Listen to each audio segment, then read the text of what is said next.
प्यारे दोस्तों, आज की इस वीडियो में हम आपको काबा शरीफ के एक ऐसे मोजज़े के बारे में बताने वाले हैं जिसे सुनकर आपका दिल खुश हो जाएगा।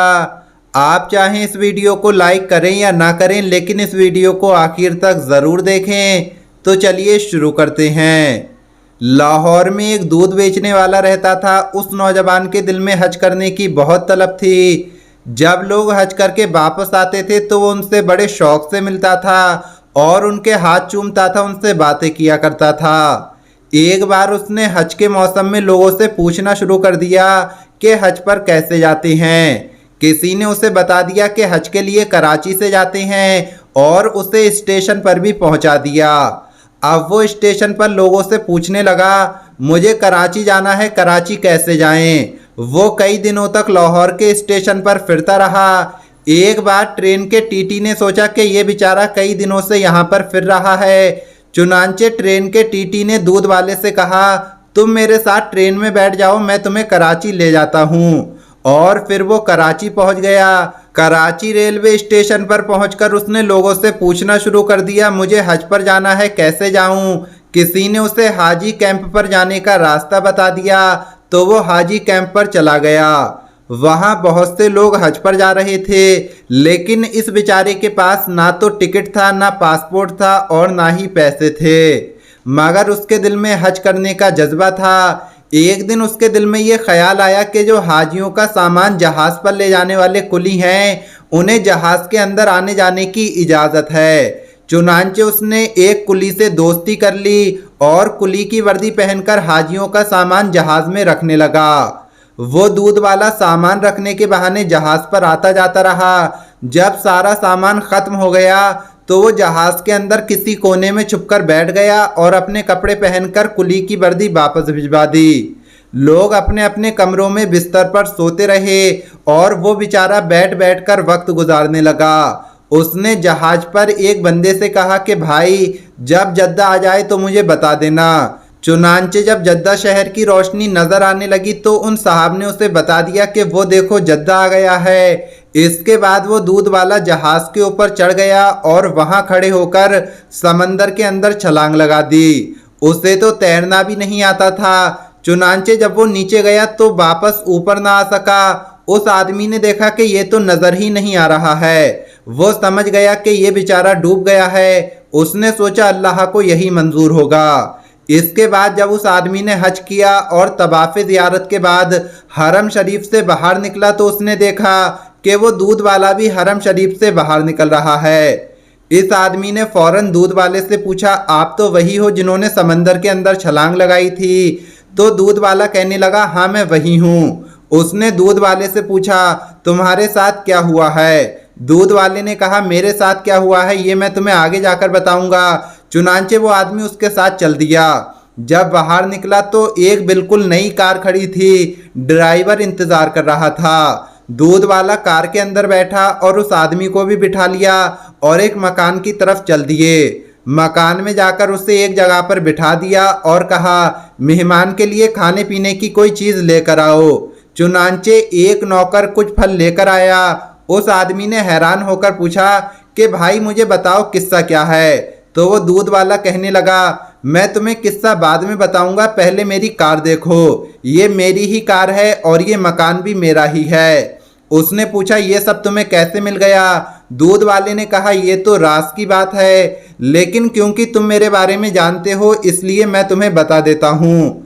फिर दूध वाला कहने लगा, मेरे दिल में अल्लाह का घर देखने का बहुत शौक था और उसी शौक का मुझे ये सिला मिला है। जब मैं जद्दा पहुंचा तो मैंने कहा, ऐ अल्लाह, मैं अपने आप को तेरे हवाले करता हूँ। ये कहकर मैंने समंदर के अंदर छलांग लगा दी। मुझे तो तैरना भी नहीं आता था, बस ऐसे ही मैं हाथ पांव मारता रहा। नतीजा ये निकला कि लहर मुझे खुद ही धकेल कर किनारे की तरफ ले जाती रही। मेरे अंदर पानी चला गया और मेरे होश उड़ गए। मैं किनारे पर पड़ा था। जब मुझे होश आया तो सुबह तहज्जुद का वक्त था। मैंने इधर उधर देखा तो बाहर जाने के सारे रास्ते बंद थे। चारों तरफ लोहे के ग्रिल लगे हुए थे। आगे का दरवाज़ा बंद था। मैं उसी ग्रिल के पास बैठ गया।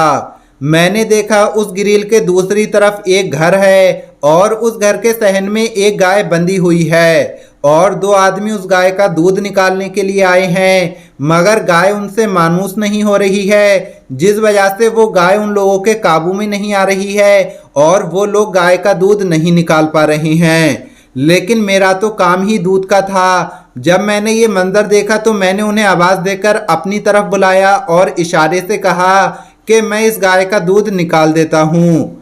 वो लोग अरबी बोलते और समझते थे, इसलिए मैंने उनको इशारे से ही बता दिया कि मैं गाय का दूध निकाल सकता हूँ। अल्लाह की शान देखिए, जहाँ मैं बंद था वो एरिया सामने कोठी में रहने वाले सेठ के अंडर में आता था। उसका एक बेटा था। डॉक्टर्स ने उसे हिदायत की हुई थी कि अपने बेटे को गाय का दूध पिलाया करो।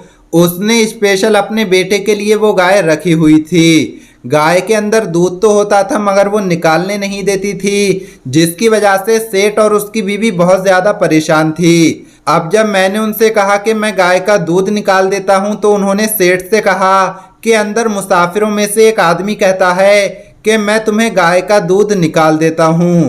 सेठ ने कहा ये चाबी ले जाओ और जाकर उसे घर में लाओ। वो गेट का ताला खोलकर मेरे पास आए, मुझे सेठ के पास ले गए और जब मैंने गाय पर अपना हाथ प्यार से लगाया तो वो मान गई और दूध देने लगी। मैंने नीचे बैठकर उन्हें 8 से 10 लीटर दूध निकाल कर दे दिया। सेठ की बीवी ने देखा तो वो बहुत खुश हो गई और कहने लगी, आज तो मेरा बेटा सारा दिन दूध पिएगा। फिर वो कहने लगी, इस दूध वाले को जाने मत देना। जब सेठ से मुलाकात हुई तो उसने पूछा, आप कौन हैं, कहाँ से आए हैं? मैंने कहा, मैं पाकिस्तान से हज करने के लिए आया हूँ। सेठ कहने लगा, हम तुम्हें वापस नहीं जाने देंगे, तुम अच्छा दूध निकालते हो। मैंने कहा, मैं दूध तो निकाल दिया करूँगा लेकिन मुझे हज भी करना है। तो वो लोग कहने लगे, तुम फिक्र मत करो, हम तुम्हें हज भी करवा देंगे। दूसरे दिन उसकी बीवी ने अपने वालिद को फोन किया और सारी बात बता दी। उसके वालिद ने 200 गाय भैंसों का एक बाड़ा बनाया हुआ था। चुनांचे जब उसने ये बात सुनी तो बहुत ज्यादा खुश हुआ और कहने लगा, हमें तो खुद ऐसे ही बंदों की जरूरत है। बाद में उन्होंने सेठ को फोन किया और कहा, इसे मेरे घर भिजवा दो। चुनांचे सेठ ने मुझे अपनी गाड़ी में बिठाया और अपने ससुर साहब के घर पहुंचा दिया। उसके ससुर ने मुझसे कहा कि मैं तुम्हें यहाँ रखता हूँ, तुम्हारे जिम्मे ये सारा काम है, तुम इन गाय भैंसों का दूध निकाला करो। जब दूध निकालने का वक्त आया तो मैंने 20-25 गाय भैंसों का दूध मिनटों में निकाल दिया। वो बड़ा हैरान हुआ और सोचने लगा, इतना दूध भी निकल सकता है, आज तक तो इतना दूध निकला नहीं।